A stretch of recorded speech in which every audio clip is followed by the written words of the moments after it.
Hello and happy spring. We here in the Northern Hemisphere officially enter spring at the vernal equinox, which takes place at 5:37 a.m. Eastern Daylight Time on March 20th. Now, scientifically speaking, an equinox occurs the moment that the plane of the Earth's equator passes through the center of the sun. So this creates perfect alignment and an equal amount of day and night. Equinoxes happen twice each year, once in March and once in September, ushering in the seasons of spring and fall. Now, spiritually speaking, equinoxes are all about perfect balance. And it's from the perfect balance that we transition into a new way of being or living.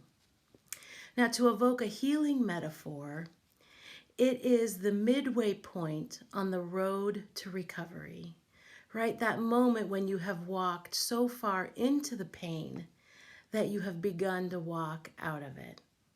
And I think that moments of perfect balance and perfect alignment really are worth our attention, right? There's something so settling about experiences of perfect tension, right? It's like being the baby all swaddled up in the baby burrito blanket, soothed by having just the right amount of freedom and security.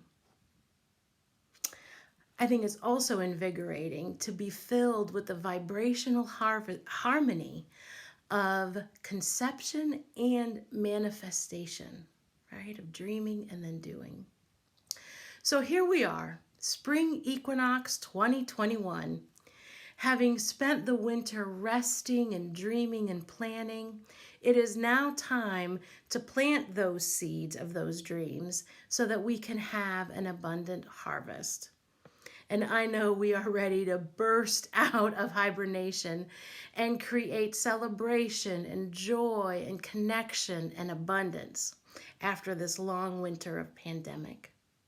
But like all good transition experiences, the spring equinox asks us to pause and consider who we are, how we are, and what we want the future to look like. So to help you do this, I have created a bundle of resources, the Soul Suite, which you can find below. Now in the Soul Suite, you will basically find a spring ritual to go. So you can start with a video of me sharing a poem that I wrote to root you in the energetic signature of this moment in time. You will also find in the Soul Suite a 10-minute guided meditation for the spring equinox.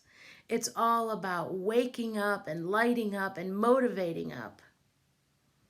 Then there's a list of journaling prompts to help you really dig into spring energy. So these are questions like, if you removed all practical thinking and allowed yourself to dream as big as you can, what would you want to begin to create or do this year? And conversely, if you weren't trying to win approval, what would you stop doing or giving? The fourth resource is a collection of affirmations that you can use. You can add them into your prayer practice or your meditation practice, or you can just use them as a mantra, repeat over and over while you do mundane things like doing the dishes, clearing the garden bed, or even driving to the market. Now, the last thing you'll find in the Soul Suite is a list of activities to help you really embody the energy of spring. So that's it. It has been a pleasure to put the Soul Suite together for you, and I hope that you'll find the resources meaningful and helpful as you create your big, brilliant, beautiful life. Your soul is rooting for you, and so am I.